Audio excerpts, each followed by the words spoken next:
My name is Tessa, and I still remember the sound of my manager's pen tapping the desk like it was a warning. It was a Tuesday, the kind of day that already felt heavy. I had packed my bag at 5:25 like I always did. My contract said my hours were 9 to 5:30. I had never hidden that. I worked hard all day, I just didn't work for free. As I stood to leave, my manager, Brenda Holt, called out, "Tessa, my office. Now." Her tone was sharp, like I'd stolen something. Inside her office, she didn't offer a seat. She looked annoyed, arms folded, lips tight. "Everyone stays until at least 7. She said. "It shows commitment." I blinked once. "My end time is 5:30. That's what I signed." Brenda rolled her eyes. "Doing the minimum won't get you ahead here." That sentence hit me harder than I expected, because I wasn't doing the minimum. I handled late requests, fixed mistakes other people made, and cleaned up messes no one wanted. I just didn't stay late for appearances. I walked out of her office with my face calm, but my stomach tight. And that night, something in me shifted. At home, I sat at my small kitchen table and read my contract like it was brand new. The words didn't change. The hours were still clear. I stared at the line that listed my end time, 5:30 p.m. For a few minutes, I felt angry. Then I felt embarrassed, like maybe I had missed something everyone else understood. But the more I thought about it, the more I realized the real issue wasn't my time. It was Brenda's control. She didn't ask me to stay late for an emergency. She demanded it as proof of loyalty. That wasn't commitment, that was pressure. The next day, I came in at 8:55 like usual. I worked like usual. I completed my tasks, answered messages, and supported the team. At 5:25, I packed my bag again. I felt eyes on me. One coworker, Mina, whispered, "You're really leaving?" "Yes," I whispered back. "It's 5:30. Mina's face looked nervous, like she wanted to say more but couldn't. At 5:30, I walked out, heart pounding like I had done something wrong. The elevator ride felt longer than normal, and when the doors closed, I made myself a promise. I would follow my contract exactly. Nothing more. The first week was tense. Brenda didn't speak to me much, but she watched me. Every time the clock hit 5, her head lifted like she was counting down. I could feel it in my skin. On Thursday, she sent me an email at 5:26. "Need you to update the tracker before tomorrow. Urgent." I stared at it. The tracker update would take at least an hour. Normally, I would do it without thinking. I would stay late and tell myself it was teamwork. Instead, I replied calmly, "Noted. I'll complete this first thing tomorrow within working hours." I hit send and immediately felt my chest tighten. My hands were steady, but my mind raced. Would she explode? Would she punish me? Would I look like the problem? The next morning, Brenda stopped by my desk with a tight smile. "So you didn't do it?" she said. "I did not," I replied. "It came after 5:30. Her smile vanished. "You know we're busy."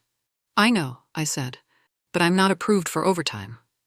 Her eyes narrowed. "We'll talk." She walked away like she owned the air. I watched her go, and for a moment I wanted to take it back. I wanted to say sorry, to soften it, to make her comfortable. But then I remembered her words. Everyone stays until at least 7. No, not everyone. Not anymore. By week 2, the team started splitting into quiet sides. Some people avoided me, like standing near me would get them in trouble. Others looked at me with something close to hope, like I was doing what they wished they could do. Mina started sitting with me at lunch again. She spoke low. "My boyfriend thinks I'm crazy," she whispered. "I leave at 7:30 most nights. No overtime, nothing." I stared at her. "Why do you do it?" She sighed. "Because Brenda says we have to, and I can't afford to lose my job."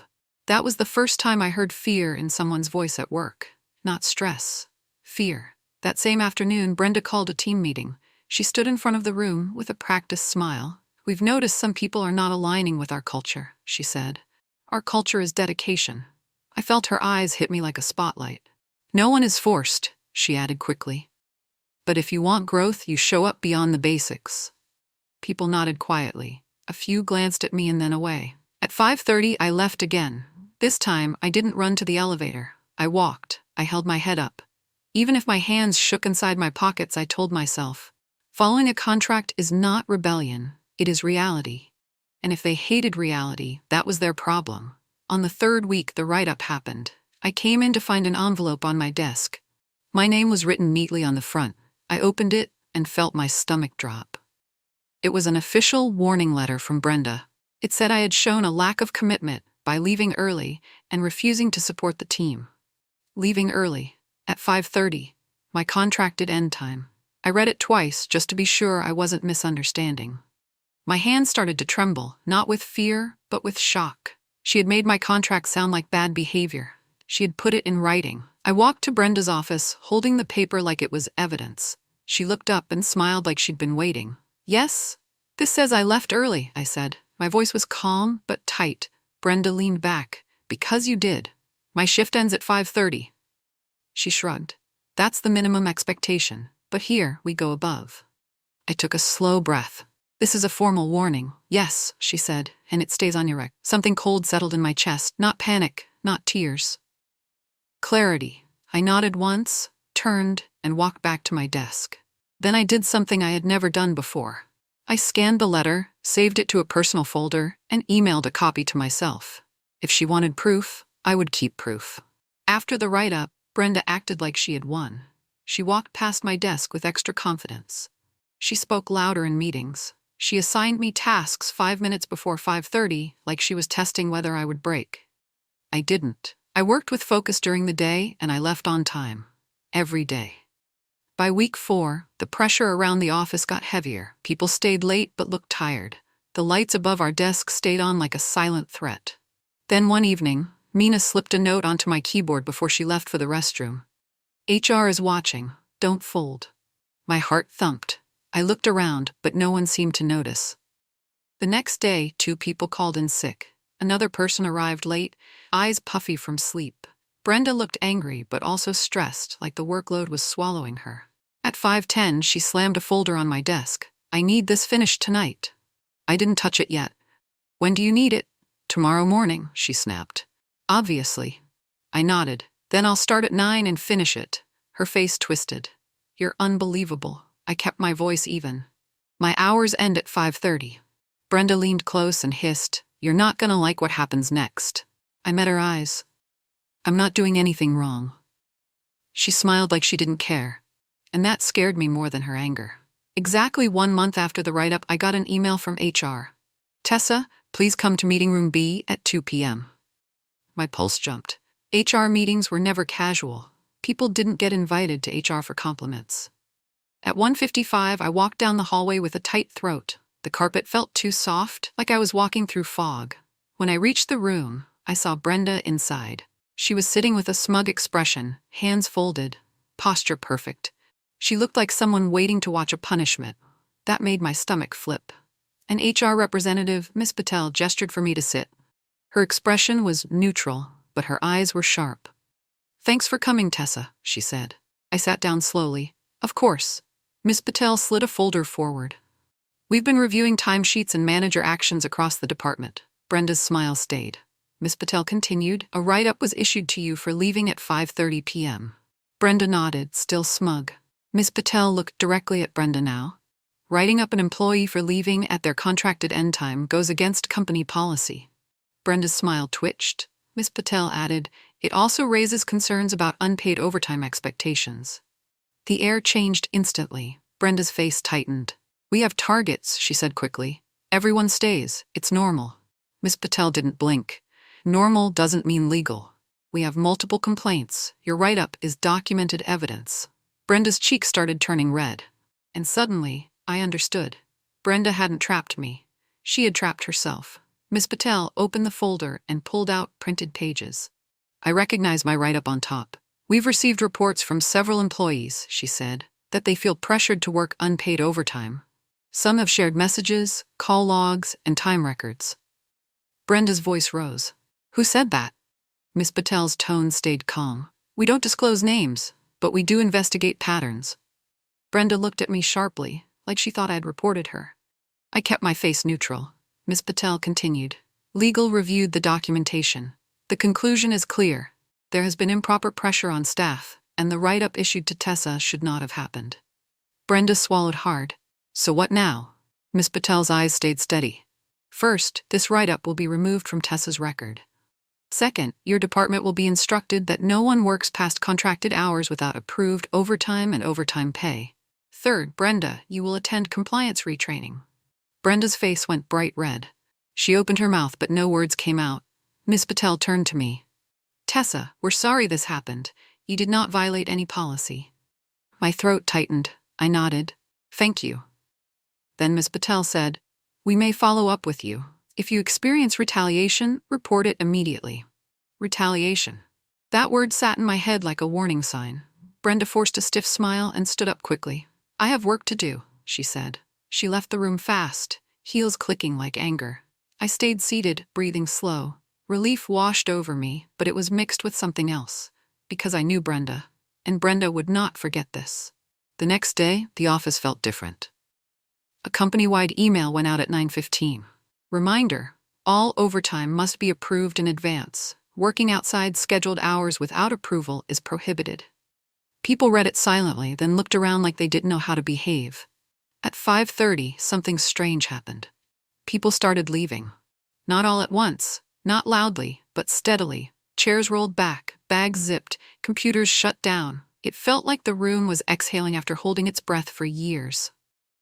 Mina passed my desk and whispered, I can't believe it. Another coworker, John, nodded at me with respect. Nice work, he murmured. But not everyone was happy. A few people looked irritated, like I had ruined their chances to look like heroes. One woman, Sela, didn't even hide it. This is why we can't get ahead, she muttered when she walked by. I didn't respond. At lunch, Mina sat beside me and said softly, some people are mad because they used overtime to compete. Like, look how much I sacrifice, now it doesn't count. I stared down at my food. So they're angry at me for refusing to be exploited? Mina gave a small smile. Pretty much. That afternoon, Brenda didn't speak to me once. She walked past my desk like I was invisible. But when she thought no one was watching, she looked at me with pure hatred. No smile, no mask, and for the first time I felt a chill of fear. Not because I regretted what happened, but because I knew the story wasn't finished. Brenda's silence became her weapon. She stopped assigning me meaningful work. She left me out of meetings I used to attend. She spoke to everyone around me, but never directly to me. At first I thought it might be a relief. Then I realized what she was doing. She was trying to isolate me. One morning I walked into the office and saw a new seating chart. My desk had been moved to the far corner near the printer. It was noisy, cramped, and away from the team. Mina walked over, eyes wide. Did you know about this? No, I said. Brenda passed by and said casually, we needed to reorganize. Her voice sounded sweet, but her eyes were cold. That afternoon, she emailed me a list of tasks that were impossible to finish in one day. Then she followed up with a message at 5:20. Make sure this is done before you leave. I stared at it, heart pounding. This was the new game. Load me up, then accuse me of not completing it. I replied carefully. I will complete what I can within working hours. Anything remaining will roll to tomorrow. Minutes later, Brenda appeared at my desk. She spoke quietly but with bite. You think HR protects you? She whispered. HR protects the company. I swallowed. I'm just doing my job. Brenda smiled thinly. We'll see. As she walked away, I looked at my screen and felt my hands shake. I had done the right thing. But doing the right thing had consequences, and I needed to be smart now. I started documenting everything, not in a dramatic way. In a quiet, steady way. Every strange instruction, every impossible deadline, every meeting I was removed from. I took screenshots, saved emails, and wrote down dates and times. If Brenda wanted to play games, I would not play blind. At 4:45 one day, she sent me a message. Need you to cover Sela's work after hours. She's behind. I replied, I can assist during working hours tomorrow. Overtime needs approval. Brenda didn't respond. But at 5:29, she called my desk phone. I answered. Hi, Brenda. Her voice sounded calm, which scared me more than anger. Just confirming you're leaving at 5:30. Yes. She paused. Fine, I'll make a note. A note for what? I asked carefully. For leadership, she said. They like committed people. I held my breath. I worked my contracted hours. Brenda sighed like I was exhausting. Tessa, don't act like you're special. I didn't answer. At 5:30, I left. On the elevator ride down, my heart raced. I kept thinking, what is she writing? Who is she talking to? What story is she telling about me now? By the time I got home, I was tired in a new way, tired of being watched. But I reminded myself, the policy was on my side. My contract was on my side. The truth was on my side. And if Brenda tried to twist the truth again, I would have proof. 2 weeks later, something big happened. A senior director, Mr. Klein, visited our department. Everyone suddenly sat straighter. People laughed louder. Brenda acted like a different person, smiling too much. Mr. Klein stopped by desks, asking simple questions. When he reached mine, Brenda stepped in quickly. Tessa supports the team with administrative tasks, Brenda said like I was furniture. Support staff, she added with a light laugh. The words stung, even though I didn't show it. Mr. Klein looked at me. How are things going? I smiled politely. Busy, but manageable. Brenda's smile stayed fixed. We're improving productivity, she said, now that expectations are clear. I heard the message behind her words. She was telling him I was the problem. That evening, Mina came to my desk, eyes nervous. Brenda's been telling people you're not a team player. I nodded slowly. I figured. Mina swallowed. Some people believe her. I felt a tightness in my chest, but I kept my voice calm. I'm not here to win popularity contests. Mina gave a small, sad smile. I wish I had your courage. When I left at 5:30, I noticed something else. Brenda didn't stay late. She left at 5:45. So all her talk about commitment, it wasn't about work. It was about control over other people's time. And once I saw that clearly, I stopped feeling guilty. The tension reached a breaking point on a Friday. Brenda called a sudden meeting at 5. The room groaned quietly. She stood by the screen and said, "We're behind. We will stay until this is fixed." People exchanged looks. Then she looked straight at me. Some of us already know how to leave early. Must be nice. The room went silent. I felt heat rise in my face, but I kept my voice steady. I leave at my contracted time. Brenda smiled like she had been waiting for me to speak. And you think contracts matter more than culture? I took a breath. Contracts are agreements. Brenda's eyes narrowed. Fine. Everyone else can choose what kind of employee they want to be. She ended the meeting with a fake smile. At 5:30, I stood and packed my bag. No one stopped me, but I felt eyes on my back as I walked out. In the elevator, my hands shook. At home, my phone buzzed with a message from Mina. Mina. People are scared to leave on time because Brenda makes it personal. I stared at the text and felt my stomach twist. This wasn't just about me anymore. Brenda was still trying to punish the team. The only difference was, she couldn't do it openly now, so she was doing it emotionally. And I knew something. If I didn't handle this carefully, she would keep finding ways to hurt people. The policy changed, but the pressure remained. The next Monday, HR sent another message. We will be conducting follow-up check-ins with the department. I read it twice and felt cautious hope. During my check-in, Ms. Patel asked me, how has the transition been since the overtime policy reminder? I chose my words carefully. People leave earlier now, but some still feel pressured. Ms. Patel nodded. Pressure how? I didn't exaggerate. I described exactly what happened. The comments, the public shaming, the sudden meetings close to 5:30, the workload dumps at the end of the day. Ms. Patel's face stayed calm, but her eyes sharpened. Do you have any documentation? Yes, I said. I sent her a folder with dates and screenshots. She reviewed it quietly. Thank you. This is helpful. When I returned to my desk, Brenda was watching me. She didn't smile. Later, she sent me a message. HR again? I didn't reply. That afternoon, Mina whispered, Brenda is asking who's talking. I kept my eyes on my screen. Let her ask. Mina swallowed. She's angry. I know, I said quietly, but anger doesn't change contracts. Mina looked at me like she was trying to borrow my calm. And I realized, the best way to survive this wasn't to fight loudly. It was to keep being solid, consistent, unmovable, because Brenda fed on fear, and I was done feeding her. A few days later, Brenda tried a new tactic. She called me into her office and closed the door. I want to clear the air, she said, voice sweet. My skin prickled. Okay. Brenda leaned forward. You've created a lot of disruption. I blinked. I followed my contract. You made people question leadership, she said. I kept my voice calm. People are allowed to question unfair pressure. Brenda smiled thinly. You think you're some hero. You're not. You're just difficult. That word again, difficult. I stared at her and felt something settle inside me, heavy and sure. Brenda, I said slowly, I'm not difficult. I'm consistent.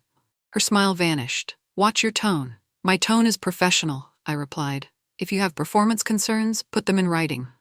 Her eyes flashed. She stood up. Get out. I walked out, heart pounding, but my posture straight. Back at my desk, I wrote down everything she said. Date, time, exact phrases. If she wanted to build a fake case, she would need stories. She would need whispers. But I had facts. And facts, I was learning, make bullies uncomfortable. Because facts don't bend. Weeks passed.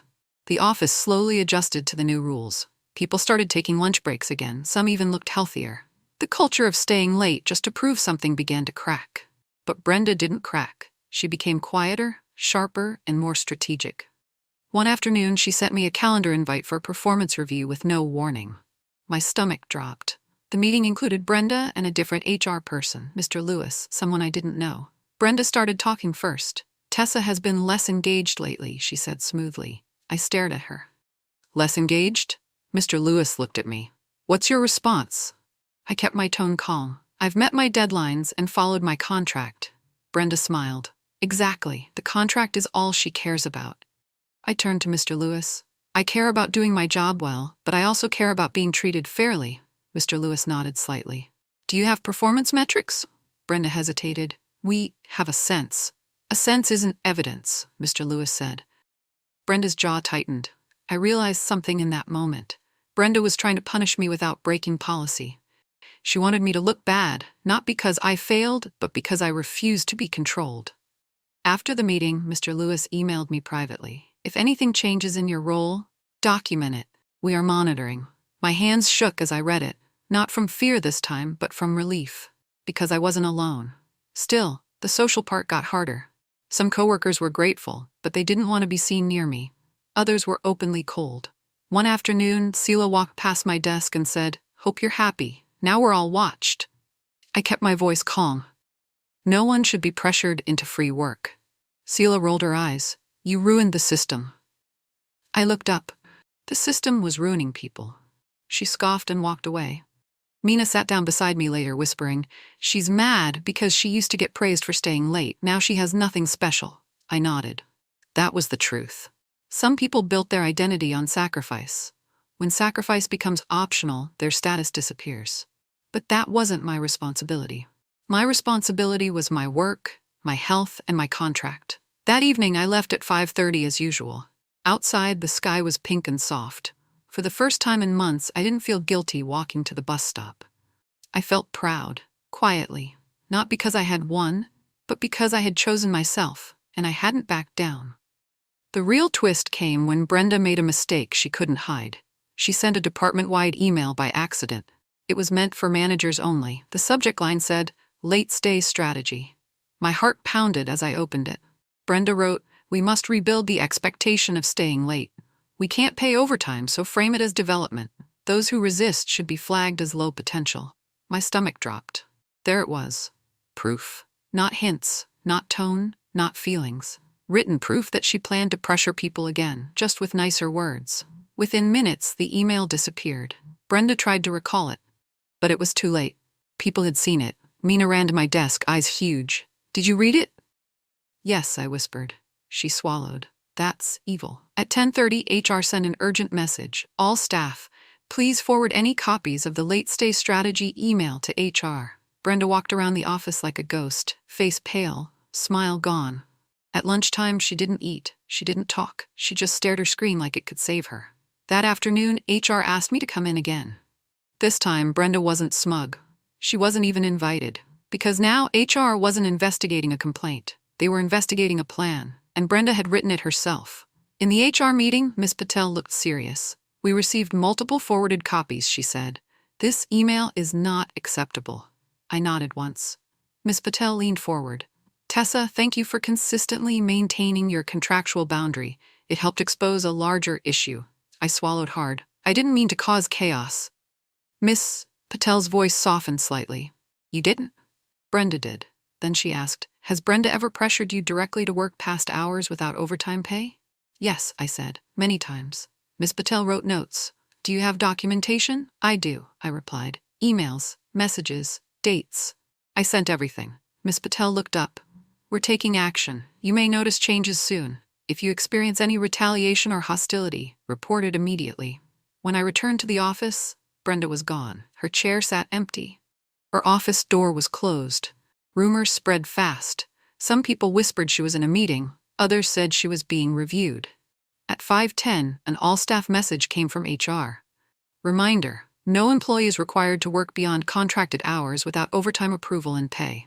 Any pressure to do so should be reported. The room felt like it exhaled again, and I realized something terrifying and powerful. Brenda hadn't just been rude.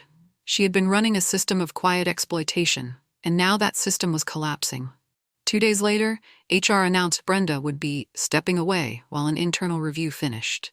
No one said suspended, but everyone understood.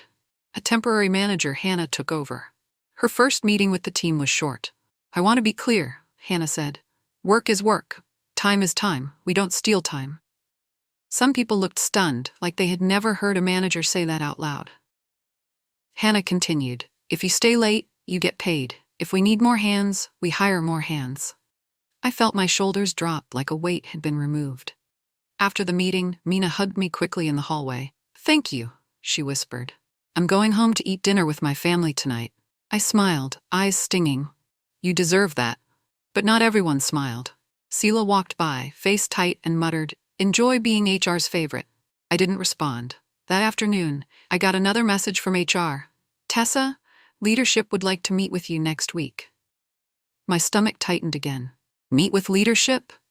Part of me feared it was another trap, but another part of me knew something had changed.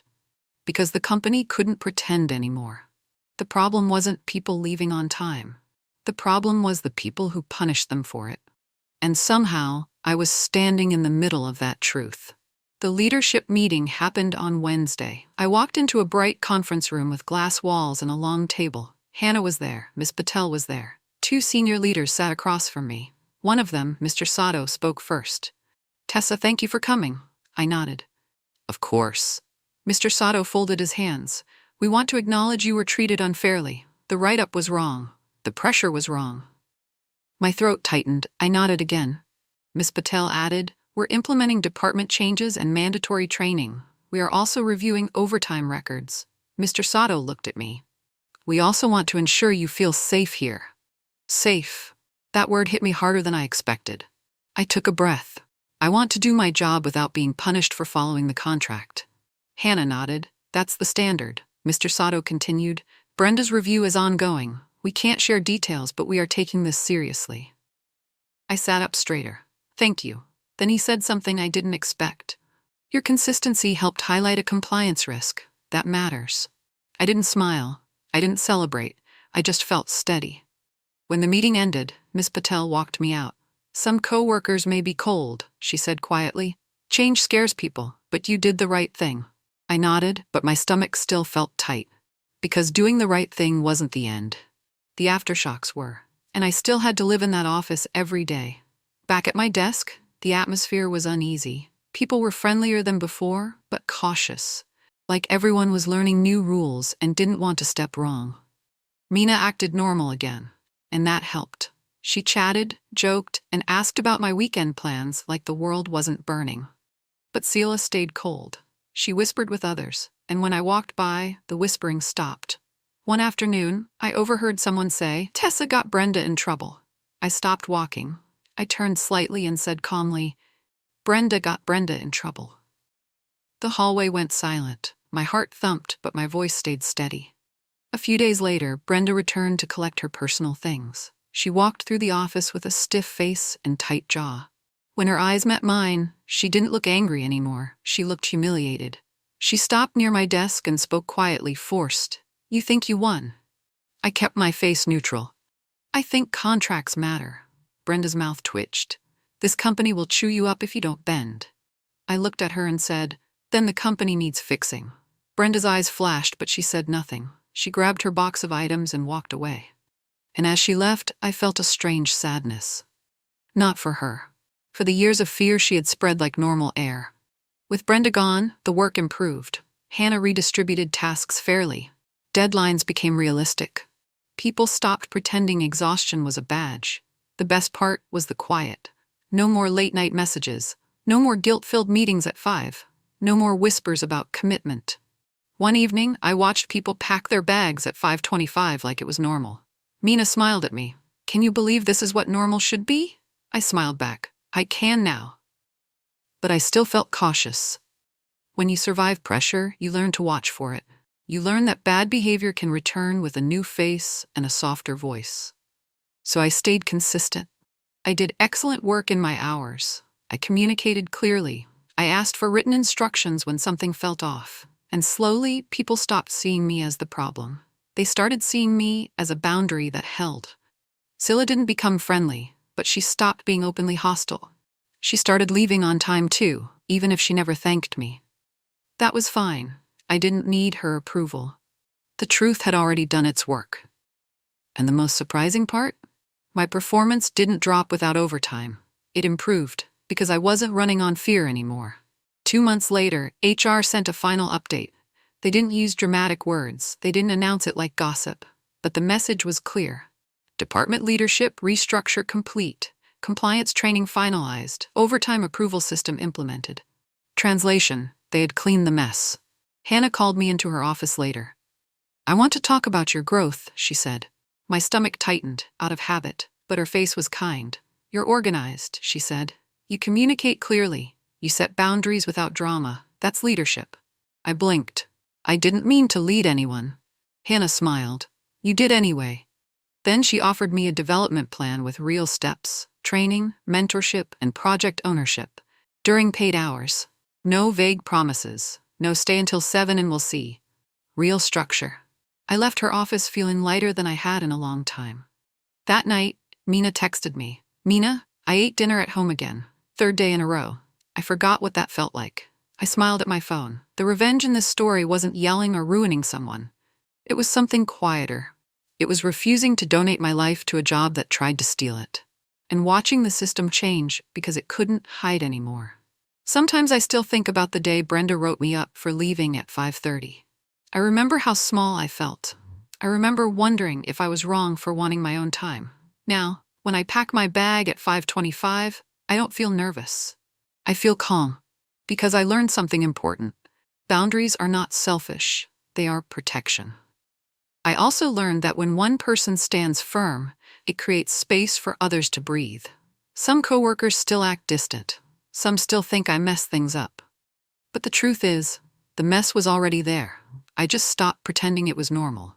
If the company had kept going the way Brenda wanted, people would have burned out, quit, or gotten sick. And the worst part is they would have blamed themselves. Now, overtime is paid or not done. Work is measured by results, not hours sacrificed. People go home. And Brenda, she learned a hard lesson. You can't write someone up for following a contract and expect the paper not to speak back. So yes, I did the right thing. And if I ever face that kind of pressure again, I won't shake. I'll check the time, and I'll go home.